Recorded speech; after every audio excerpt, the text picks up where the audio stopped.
네, 안녕하세요. 이번 시간은 디지털 회로 설계실무 37번째 강의이고요.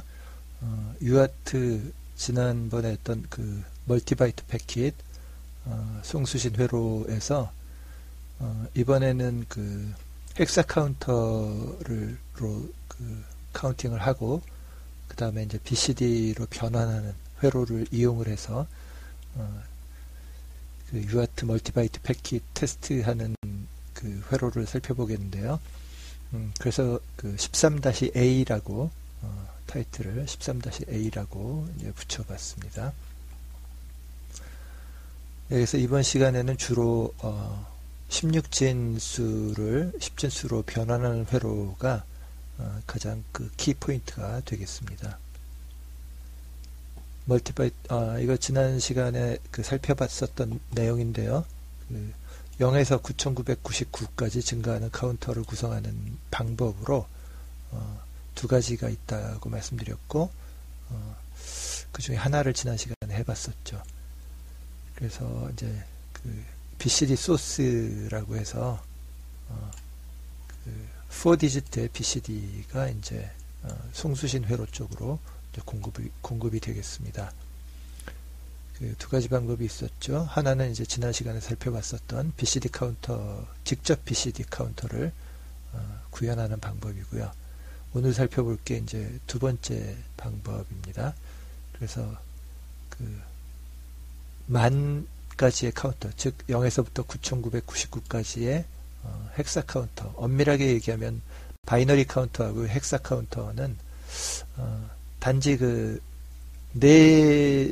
네 비트씩 묶어서 헥사로 처리하느냐 아니면 그걸 그냥 전체를 이진수로 보느냐에 따라서 그 헥사냐 바이너리냐 구분하지 뭐 같다라고 보셔도 거의 무방합니다.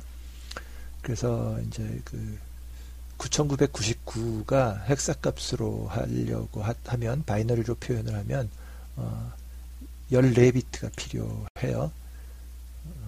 그래서 요 이제 그 헥사 언더바 10K 언더바 CNT라는 이 모듈에서 PLS가 들어올 때마다 일씩 증가하는 16진수 또는 이제 바이너리 카운터의 출력이 나타나고요. 그리고 매 그 펄스가 들어올 때마다 카운터 인크리먼트가 끝나고 나면 돈 펄스가 발생을 해서 이 펄스의 라이징 엣지를 기준으로 해서 헥사 투 BCD 컨버팅을 한 다음에 4디지트의 BCD 값하고 스타트라고 하는 이 펄스를 출력을 하도록, 그래서 이 그 두 개의 모듈이 결합되어져서 지난주에 했었던 BCD 카운터 하나와 같은 기능을 하도록 이렇게 이제 회로를 구현을 해 보겠습니다. 요 정도 회로라면 굳이 그냥 직접 BCD 카운터로 설계를 해도 뭐 큰 무리는 없어요. 그런데 그 BCD 카운터는 지난주에 설계해봐서 알겠지만 이게 그 카운팅할 때 좀 번거로워요. 아주 그 회로를 구성할 때 네 비트 단위로 끊어야 되고 또 뭐 오버플로우 매번 또 계산해야 되고 그래서 상위로 올라갈 때마다 오버플로우가 이제 계속 그 캐리아웃이 넘어가야 되기 때문에 좀 번거로운데 바이너리 카운터로 구성을 하면 임의의 그 카운팅 값에 대한 카운팅을 할 때 바이너리 카운터로서 가장 이제 손쉽게 구현할 수 있어요. 그래서 여러 가지 어플리케이션에서 BCD 카운터를 직접 하는 것보다는 대부분의 연산을 바이너리 또는 헥사로 연산을 하고 사람이 그 관찰을 하거나 이럴 때만 표시장치에다가 BCD 값으로 이제 뿌려줄 때 그 정도에서 이제 그 활용하기 때문에 BCD 카운터보다는 헥사 투 BCD 요 컨버전을 이용을 필요한 부분에다가만 하는 이제 그게 유용하기 때문에 오늘 헥사 투 BCD 이 컨버터 회로에 대해서 좀 중점적으로 살펴보도록 하겠습니다. 먼저 이제 0서부터 9,999까지의 바이너리 카운터 설계인데 이건 뭐 그렇게 복잡한 거 없으니까 간단하게 살펴보고 넘어가겠습니다. 그래서 심벌 모양은 이렇게 되고요. 입력으로 PLS, TXCK, CLK. TXCK가 굳이 필요하진 않은데 펄스의 엣지를 디텍트해서 내보낼 때 뒷부분의 회로들이 이제 TXCK의 동기가 맞춰져 있기 때문에 이 연산도 그렇고 출력을 내줄 때도 TXCK의 동기를 맞추기 위해서 필요하지 그 헥사 카운터 자체, BCD 카운터 자체를 위해서는 TXCK가 꼭 필요한 건 아니에요. 그래서 이제 타이밍 차트를 먼저 한번 보시면 PLS하고 TXCK가 이렇게 들어오면 TXCK의 엣지 검출을 위해서 10MHz 클럭 기준으로 해서 그 1클럭씩 이제 딜레이를 준 TC0, TC1 뭐 여러 번 벌써 해봤기 때문에 잘 아실 거예요. 그리고 이제 PL0, PL1은 PLS 신호를 TXCK 기준으로 TXCK의 라이징 엣지 기준으로 PLS를 이제 1클럭씩 딜레이를 준 게 이제 PL0, PL1이다. 그렇게 보시면 되겠고요. 그래서 여기 보시면 이제 뭐 Q가 9998에서 9999로 증가를 하고 또 9999에서는 이게 가장 큰 값이니까 4디지트 BCD 카운트에서 가장 큰 값이니까 이제 그 다음에는 0으로 돌아가게 되겠죠. 그래서 여기 이제 9999라고 되어 있지만 엄밀하게 따지면 이거는 그 14비트 바이너리 카운터예요. 그래서 그거에 대해서 표시만 시뮬레이터에서의 표시만 10진수 표시를 한 거지 이 값 자체가 10진수 값은 아니에요. 그러니까 BCD 값은 아니라는 거죠. 자, 그래서 또 이제 제가 여기 TT 카운터 CNT라고 했는데 이제 이름을 안 고쳤네요. 헥사 언더바 10K 언더바 CNT. 예. 그래서 이제 입출력은 뭐 여기 적혀 있고요. 내부 신호가 REG, PL0, PL1, TC0, TC1. 요거는 뭐 다 그 쉬프트를 위한 디플립플럽들이라는 거 익히 아시죠? 그래서 이제 타이밍 차트를 보시면 TXCK 기준으로 TC0가 이렇게 마스터 클럭 기준으로 한 클락씩 이렇게 이제 쉬프트가 됐고 또 PL0는 TXCK의 라이징 엣지 기준으로 이렇게 이제 한 클락씩 쉬프트 됐다. 그래서 이제 그거에 대한 코드를 보면 지난 시간에도 살폈으니까 뭐 요런 게 있다. 그래서 이제 그 PL0는 TXCK의 라이징 엣지에서 검출을 한다. 그 정도만 기억하시고 넘어가겠습니다. 그래서 그 바이너리 카운터에 있어서 이번에는 직접 그 카운터 값을 그리고 이제 출력을 생성하는 부분을 보면 이제 카운터가 이렇게 그 PL0의 그러니까 PLS의 라이징 엣지죠. 이 라이징 엣지에서 1 증가하는 이런 카운터의 구성이 되겠고 돈 신호가 이 출력이 세팅되고 나서 약간의 딜레이 후에 돈 신호가 세팅이 되도록 그렇게 이제 코딩을 하시면 되겠습니다. 코드는 뭐 간단해요. 그냥 뭐 바이너리 값 14비트 값 Q0에다가 리셋일 때 0이고 그 다음에 이제 그 펄스의 라이징 엣지에서 TXCK의 라이징 엣지 기준으로 펄스의 라이징 엣지에서 9999보다 작으면 1씩 증가하고 else는 이제 9999가 됐을 때죠. 그때는 이제 0으로 간다. 뭐 코드 간단하죠. 그리고 베를로그에서는 이 피드백 되어지는 신호가 직접 이제 출력으로 나가도 돼요. 근데 이제 혹시 VHDL 하셨던 분은 아시겠지만 VHDL에서는 출력으로 선언되어진 것은 내부에 피드백해서 참조해서 사용할 수가 없어요. 그래서 이제 VHDL을 사용하실 거면 내부 신호를 따로 선언을 하시고 그 다음에 출력에다가는 그 별도의 값으로 이렇게 그 전달을 해줘야 되는 그런 번거로움이 약간의 번거로움이 있어요. 그리고 이제 돈 신호는 다시 이제 그 TXCK의 라이징 엣지에서 PL0와 PL1을 AND 시켜서 그 결과를 내보내요. 그러면은 이 Q 신호는 이 PL0와 PL1이 그 라이징 엣지 요 위치에서 이제 세팅이 되는데, 그거보다 TXCK 기준으로 한 클락 딜레이 돼서 돈 신호가 하이가 되는, 그리고 이제 그 AND기 때문에 요까지가 끊겼는데 그게 이제 그 TXCK 클락 기준으로 한 클락 쉬프트가 됐기 때문에 이렇게 신호가 생성이 되겠습니다. 이렇게 해서 이제 엔드 모듈 이렇게 하면 그 바이너리 카운터에 대한 코딩이 이제 마무리가 되겠고요. 시뮬레이션은 뭐 간단한데 그냥 잠깐 살펴볼게요. 그 리스타트 해가지고 이제 뭐 마스터 클락 10MHz, 여기 마스터 클락 10MHz, 그 다음에 이제 TXCK는 워낙 그 보레이트에 따라서 그 정해져야 되는 거지만 그냥 시뮬레이션 편의상 1MHz 클락을 사용을 했고요. PLS는 TXCK보다 이제 낮은 주파수의 신호, 그래서 50마이크로세컨드 기준으로 이렇게 이제 생성을 했습니다. 그래서 또 시뮬레이션 해보시면 뭐 보시는 것과 같이 그 PLS의 라이징 엣지에서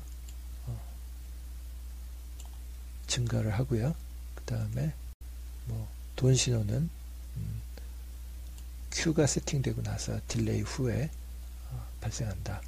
그리고 또 이제 다음 PLS 때 9999에서 0으로 증가를 한다. 그래서 이렇게 시뮬레이션을 해보시면 되겠습니다. 자, 이제 16진 헥사값에서 10진 BCD 신호로 변환하는 회로를 살펴보도록 하겠습니다. 그 바이너리 투 BCD 변환 회로를 검토할 텐데, 뭐 입력은 Q 13대 0, 그래서 헥사 값이지만 10진수로 환산을 했을 때 0서부터 9999까지 이제 증가하는 값이 이제 들어올 거예요. 그리고 돈 신호 앞에서 시뮬레이션에서 본 것처럼 세팅이 되고 그 Q 값이 세팅이 되고 나서 약간 딜레이 후에 이런 이제 펄스가 발생을 했었죠. 그래서 출력은 이제 뭐 4디지트의 BCD 값 이렇게 나오면 되고요. 그래서 이제 헥사 투 BCD 변환의 순서를 먼저 정리를 해야 되겠죠. 그 설계 사양이라고 할 수 있어요. 그래서 먼저 변환할 14비트의 16진수 하나가 설정이 됩니다. Q 값이 설정이 된다는 얘기죠.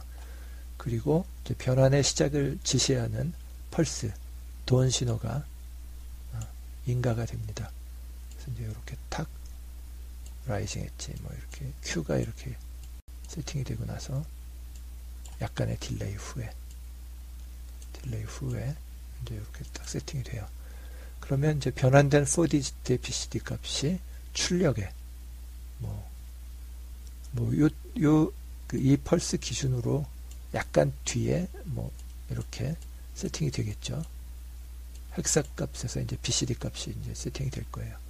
그리고 나서 변환이 완료되었음을 알리는 출력 펄스, 스타트 신호가 이제 세팅이 되겠습니다. 스타트 신호도 얘가 이제 세팅되고 나서 약간 뒤에 뭐 이런 식으로 세팅이 되겠죠. 그래서 변환이 완료되었음을 알리는 출력 신호를 이제 발생시키면 이제 타이밍 차트가 이렇게 되겠습니다. 그래서 PLSI가 이렇게 이제 그 헥사 투 BCD의 내부 신호 기준으로 PLSI라고 했어요. 그래서 이제 외부에서는 돈 신호겠죠. 이게 들어오고 헥사 값이 이렇게 이제 세팅이 되면 그때 이제 그 여기서는 이제 3, 4, 5, 6 이거는 이 같은 헥사값인데 얘는 시뮬레이션 툴에서 16진수로 그 표시를 한 거고, 같은 헥사값에 대해서 얘는 이제 10진수로 표시를 한 겁니다. 그리고 나서 이제 PLS, 먼저 이제 BCD 출력이 이제 세팅이 될 거예요. 여기서는 0000이 그 헥사값으로 그 16비트에 대해서 헥사값으로 표시를 해야지 각각의 디지트가 BCD 값이 되는 거예요. 4비트 단위씩. 그래서 얘는 헥사값으로 시뮬레이션상에서 헥사값으로 표시를 한 거예요. 0000. 그 다음에 이건 초기 값이고요. 그 다음에 이제 헥사값으로 0D80. 그 값이 세팅이 되면 얘가 이제 그 BCD 3, 4, 5, 6으로 이제 바뀌는 거죠. 얘는 이 0D80에 대한 10진수 값이 3456이라는 거고, 얘는 BCD로 바뀌어서 4비트 단식 끊었을 때 상위 4비트가 3이고 다음 4비트가 4, 다음 4비트가 5, 다음 4비트가 6 이렇게 되는 거지, 이게 3456은 아닌 거죠. 그리고 9999는 10진수로 9999는 헥사값으로 270F예요. 근데 그것을 이제 이렇게 변환하고 나면 헥사값인데 이제 BCD로 읽는 건데 9999 이렇게 이제 표시가 되는 겁니다. 그래서 다시 말씀드리지만 4디지트의 BCD 값을 표시하기 위해서 4비트 곱하기 16비트가 필요해요. 그래서 얘는 BCD로 16비트인데 9999까지 0서부터 9999까지 10,000개의 숫자밖에 표시를 못해요. 근데 16비트를 숫자로 따지면 바이너리로 해서 쭉 0서부터 쭉 FFF까지 하면 65,530 65536 65,536 5까지. 그러니까 개수는 0서부터 해서 이제 65,536이지만 최대값은 65,535까지 표시가 될 수 있어요. 그러니까 거의 뭐 65분의 1 정도밖에 표시를 못하는 거죠. 그래서 BCD 카운터를 많이 실제 그 디지털 회로 설계에서는 BCD 연산은 그렇게 많이 사용되어지진 않습니다. 어쨌건 헥사로 연산을 해도 필요한 때 이제 BCD로 변환을 해서 이제 사용을 할 텐데, 그럼 헥사 투 BCD 변환 알고리즘, 어떤 알고리즘을 적용할 것인가?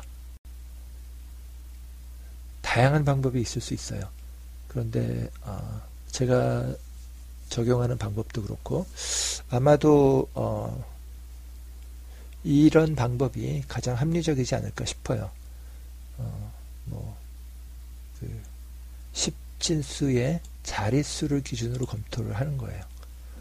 그래서 먼저 1000의 자릿수를 먼저 추출을 하고요.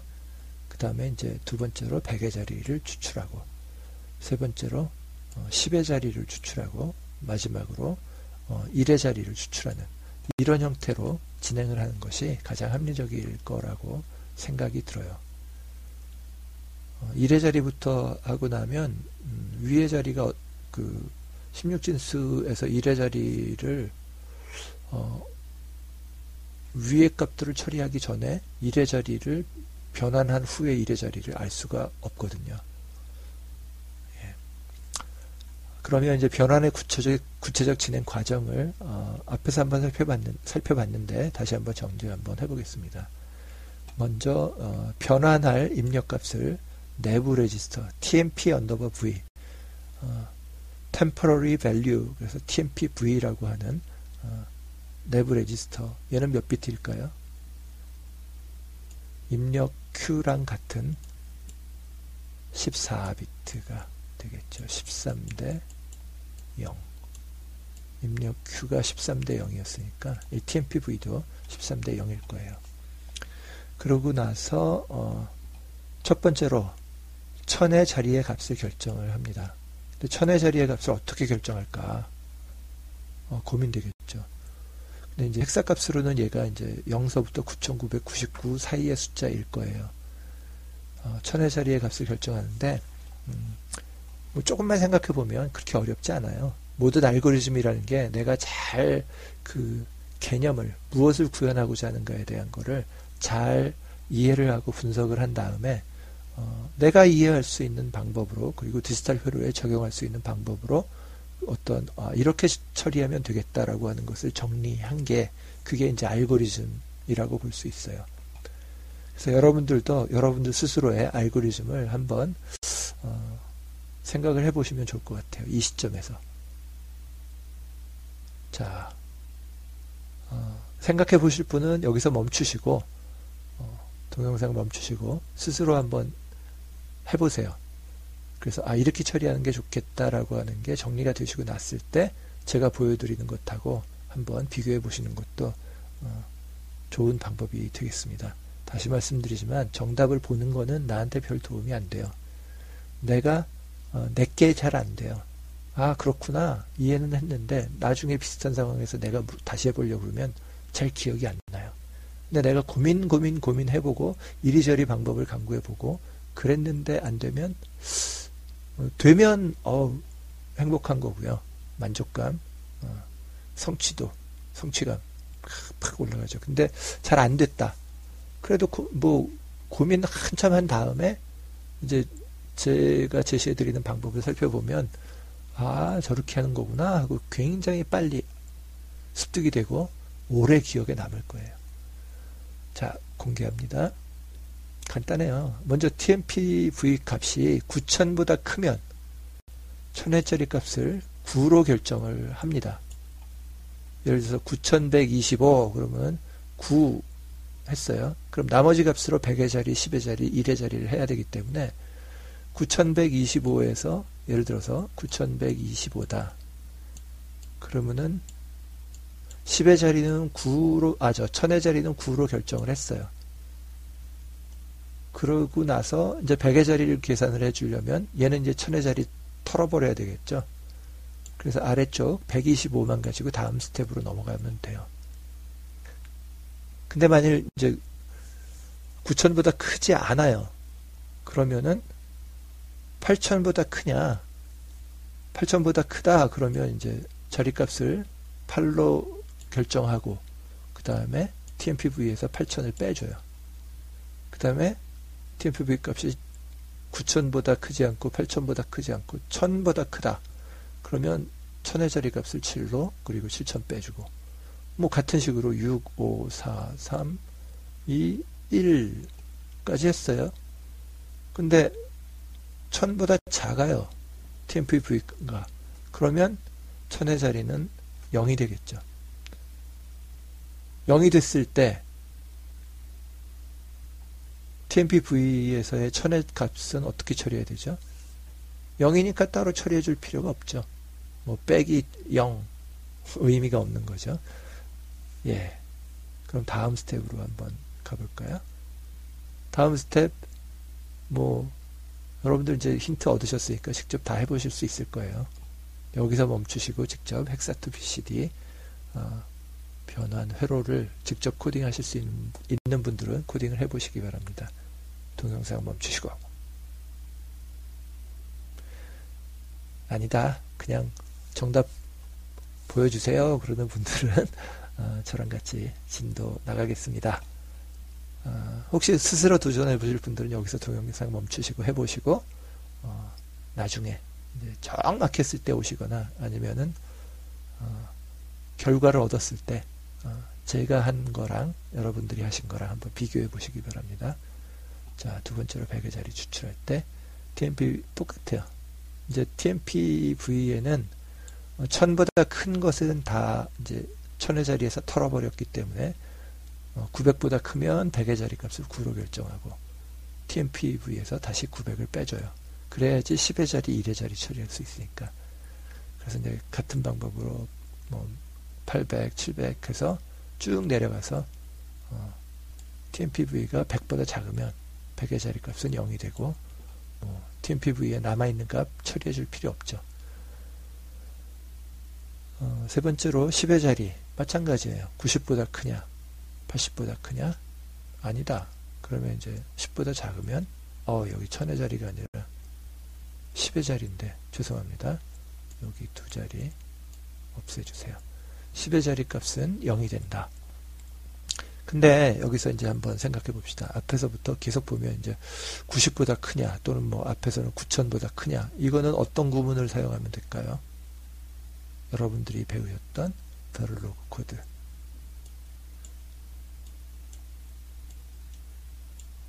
if문이죠. if문.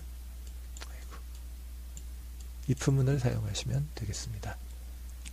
자, 마지막으로 1의 자리. 이제 남아있는 값이 0부터 9 사이의 값만 tmpv에 남아있어요. 그러면은 그 값을 어떻게 처리를 하면 될까요? 그냥 tmpv의 위쪽 값이 다 0이고, 왜냐하면 이제 남아있는 값은 9보다 작은 값이기 때문에 tmpv의 9보다 이제 작거나 같은 값이기 때문에 tmpv의 3대 0을 그냥 취하면 돼요. tmpv에 남아있는 값이 1의 자리 값이 된다. tmpv 자체는 14비트지만 그 위에 그러니까 13부터 13대 4까지의 값은 전부 다 0이 되는 거죠.